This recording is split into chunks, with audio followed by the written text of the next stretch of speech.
बात भी की, लेकिन आगे बढ़ने से पहले क्विकली हम आपको कुछ फैक्ट्स एंड फिगर्स दिखा दें, बिकॉज उनको लगता है कि शायद मीडिया जो है वो गैर जरूरी तौर पर बढ़ावा देता है चीजों को।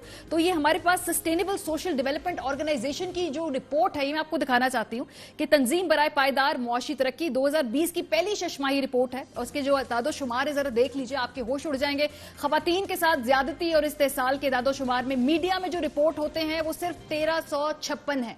सरकारी रिपोर्ट देखिए, 12,000 से ज्यादा केसेस हैं। लोग डर के मारे रिपोर्ट ही नहीं कराते। मेरे ख्याल के मुताबिक ये है कि जो रेप के केसेस ज़्यादा हो रहे हैं, तो उसके लिए जो पॉइंट है वो सबसे पहले तो ये कि हम पेरेंट्स को, हम टीचर्स को, हम सबको जो है इस चीज़ की अवेयरनेस बच्चों को देनी चाहिए, और पेरेंट्स को भी बच्चों को कि आप लोग जो हैं वो किसके पास आपने जाना है, किसके पास नहीं जाना, किसने कोई चीज़ देनी है तो वो लेनी है या नहीं लेनी। और ख़ास तौर पे जब ट्विटर वगैरह घर पे रखते हैं तो उनके लिए भी पेरेंट्स को थोड़ा सा ख्याल रखना चाहिए कि वो बच्चों को जो है वो एक बंद कमरे में बैठ के नहीं पढ़ाए, बल्कि बच्चे जो हैं वो खुली जगह पे बैठ के पढ़ें, जहाँ पे टीचर की आवाज़ भी आनी चाहिए, और चाहे वो मौलाना है या कोई भी है। तो इस तरीके से जब बच्चों को हम अवेयरनेस देंगे तो बच्चे इस चीज़ को बहुत ज़्यादा कॉपी करेंगे, उनके दिमाग में एक चीज़ आ जाएगी कि हमें कौन सा कदम उठाना है। अस्सलाम वालेकुम, मेरा नाम फरियाब कासमानी है और मैं कराची शहर से ताल्लुक़ रखता हूँ।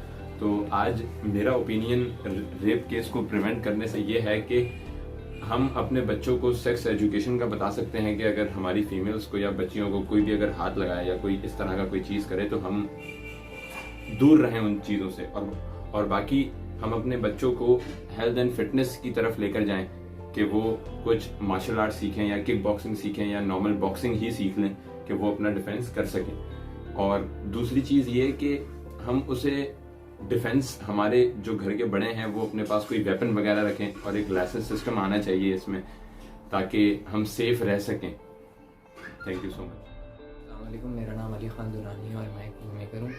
और पाकिस्तान में रेप केसेस प्रिवेंट करने के लिए मुझे ऐसा लगता है कि सबसे पहले तो प्रॉपर तरबियत बचपन से लेके होनी चाहिए, ताकि प्रॉपर नॉलेज हो फीमेल को भी और मेल को भी।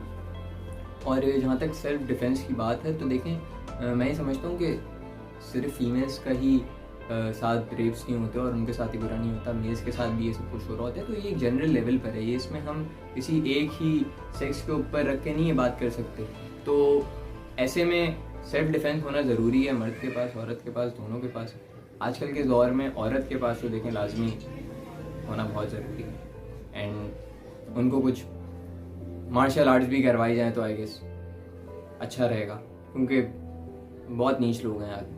इंफॉर्मेशन की एक्सेस होने के बाद एक और अनफॉर्चुनेट चीज़ हमारे पास मौजूद है कि हमारी इकोनॉमिक कंडीशन या फाइनेंशियल कंडीशन इतनी कम है या कि एक घर में अगर 3-4 बहनें और 2-3 भाई रहते हैं, 2 कमरों का वो फ्लैट है, तो बहनों की शादियां इसलिए नहीं हो पा रही कि या तो जहेज़ नहीं है या अच्छा रिश्ता नहीं है, और भाई वेट कर रहे हैं कि जब बहनों की शादियां होंगी तो उनका नंबर आएगा। होता यह है कि इसको ट्रिगर करती है हमारी ये आज की ये जो खुराक है, जो कि जिसके ऊपर बहुत कुछ लिखा जा चुका है, बहुत सारी रिसर्च मौजूद है। मोबाइल फ़ोन हमारे हाथ में है, को एजुकेशन में हम जा रहे हैं, टीवी पे 150 चैनल हैं हर तरह के, इंटरनेट हमारे पास मौजूद है।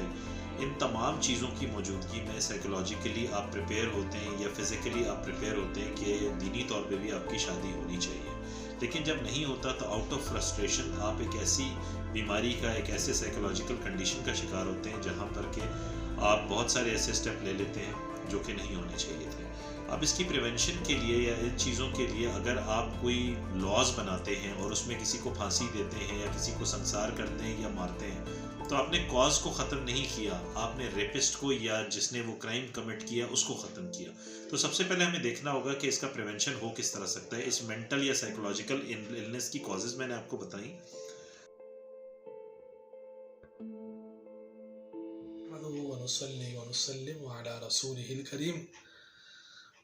जो आपने सवाल किया है ज़्यादती केस के ऊपर, मतलब तो जाहिर सी बात है कि सबसे पहले तो इसमें ये होना चाहिए कि हमारे वालिदैन को अपने बच्चों को, बच्चियों को इस पर प्राइवेट तौर पर उनको गाइड करें। बाद वालिदैन होते हैं शर्म महसूस करते हैं कि ऐसी बातें बच्चों से, आप उनको प्रॉपर तरीके से जो है वो गाइड करें, इससे पहले कि इसके संगीन अंजाम हों। ऐसी बात है कि इस्लाम ने इस मामले में ज़िना बिल जबर हो या ज़िना बिल रिज़ा हो, ज़्यादती केस के ऊपर सज़ाएँ मुकर्रर की हैं। तो जो आईन पाकिस्तान और इस्लाम ने सज़ाएँ मुकर्रर की हैं, उन कानून पर अमल किया जाए और सज़ा जो है मुजरिमों को दी जाए। इससे भी जो है वो इन जराइम के अंदर जो है इनकी शरह कम होगी। अस्सलाम वालेकुम। मेरा जो ख्याल है कि सबसे पहले इंसान को और ख़ासकर माँ बाप को अपने बेटे को सिखाना चाहिए कि इज़्ज़त कैसे करनी लड़की की। इज़्ज़त तो सिर्फ और सब जागती है अपनी बहनों के लिए, लेकिन बाहर वालों के लिए नहीं जागती है। बाहर वालों के लिए जागा करे तो ज़्यादा ज़रूरी है। अगर लड़की ने शर्ट पहन ली, जीन्स पहन ली, तो वो हो जाएगा कि लड़की ऐसी है, लड़की वैसी है। लड़का शॉर्ट पहने, सैंडो पहने तो कुछ नहीं रखता। तो अपने बेटे को सिखाइए लड़की कुछ भी पहने, वो लड़की की इज़्ज़त ही करे और इज़्ज़त करना सीखिए। और इज़्ज़त करवाना सीखना चाहिए, माँ बाप को सिखाना चाहिए इस बात की। और लड़कियों को कैसे अपने आप को प्रोटेक्ट करना चाहिए, मार्शल आर्ट सीखिए। और जो डर है उसको ना दिखाओ, क्योंकि डर के आगे जीत है।